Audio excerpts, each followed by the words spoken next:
है शेखावाटी लाइव, धड़कन शेखावाटी की। लेजर मशीन से पथरी का ऑपरेशन कराना हो या घुटने कूल्हे का ट्रांसप्लांट, अत्याधुनिक मॉड्यूलर ओटी के साथ आपकी सेवा में 24 घंटे हाजिर। सेहत का सच्चा साथी डू किया हॉस्पिटल, गणपति नगर, मंडावा रोड, झुंझुनू।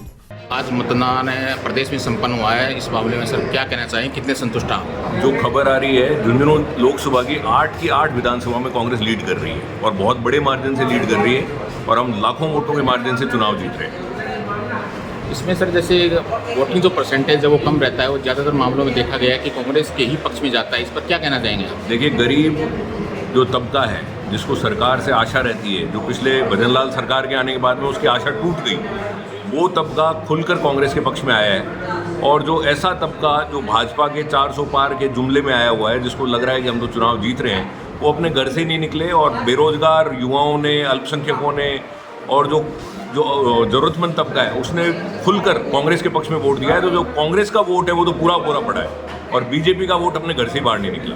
तो इसलिए कांग्रेस बड़े मार्जिन से चुनाव जीत रही है। यानी आप भी मानते हैं कि जो भाजपा का पारंपरिक वोट बैंक है वो अपने घरों से बाहर नहीं निकला, जबकि जो कांग्रेस का जो वोट बैंक है पूरी तरीके से मतलब वोट पोलिंग हुई इनकी? भाजपा का पारंपरिक वोट बैंक में सबसे बड़ा वोट बैंक राजपूत मतदाता होते हैं। वो पूरी तरह नाराज थे भाजपा से, भाजपा प्रत्याशी से नाराज थे, उनके भाषणों से नाराज थे। जब वो नहीं निकले तो उनसे जुड़ी हुई जो अन्य जातियां थी वो भी बाहर नहीं निकली, इसलिए भाजपा का मतदान बहुत कम रहा। और आप देखिए कि गाँवों में मतदान ज़्यादा हुआ है, शहरों में मतदान कम हुआ है। शहरी मतदाता आमतौर पर भाजपा का मतदाता माना जाता है, तो ग्रामीण मतदाता जो सरकार से अलग अलग योजनाओं से जुड़ा होता है, उसने पूरा कांग्रेस के पक्ष में वोट दिया। झुंझुनू के 4-5 जो गांव ऐसे भी जहाँ पर नहर की समस्या को लेकर उन्होंने मतलब मतदान का बहिष्कार किया है, तो क्या मानते हैं कि नहर के मुद्दे ने कितनी अहम भूमिका इस चुनाव में झुंझुनू में निभाई है? नहर और अग्निवीर ये 2 बड़े मुद्दे रहे इस चुनाव में। नहर के मुद्दे पर हर गांव में कांग्रेस के पक्ष में रहा और भजनलाल शर्मा जो राजस्थान के मुख्यमंत्री है, उन्होंने जिले की जनता के साथ जो धोखा किया उसके खिलाफ बहुत सारे गांवों ने मतदान का बहिष्कार किया। हालांकि कांग्रेस ही मानती है कि मतदान के बहिष्कार की जगह मतदान उनके खिलाफ किया जाता वो ज़्यादा अच्छा रहता, लोकतंत्र के लिए अच्छा रहता। लेकिन मतदान का बहिष्कार उन्होंने जो धोखा किया उससे आहत होकर गांवों ने मतदान का बहिष्कार कर लिया, तो बहुत दुर्भाग्यपूर्ण है। और इस भाजपा सरकार की उल्टी गिनती शुरू हो गई और कांग्रेस के आने का समय फिर से शुरू हो गया। आप प्रदेश प्रवक्ता हैं, तो क्या मानते हैं प्रदेश में लगभग आप कितनी सीटें जीत रहे हैं? हम प्रदेश में मेजोरिटी सीटें जीत रहे हैं और जोरदार बात यह है कि अभी जो 12 सीटों में चुनाव है, इन सभी सीटों पर कांग्रेस जीत रही है। और अगले चरण में आप ये देखिएगा कि बाड़मेर में भाजपा की जमानत जब्त होने वाली है।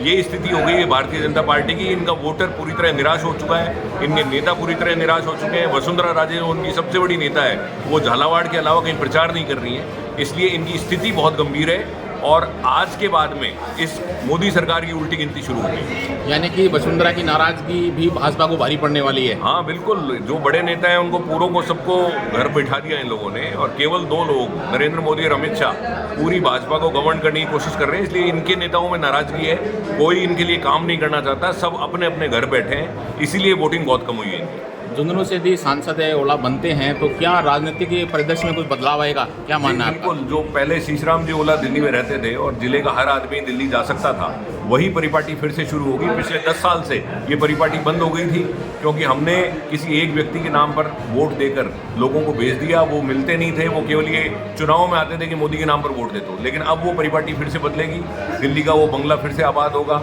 लोगों की जन समस्याएं सुनी जाएगी, लोगों की समस्याएं संसद में फिर से उठने लगेंगी।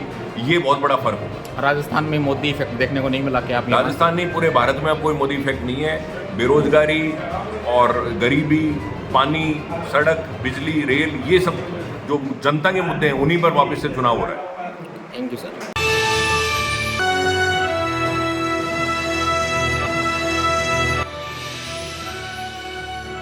ये है शेखावाटी लाइव, धड़कन शेखावाटी की।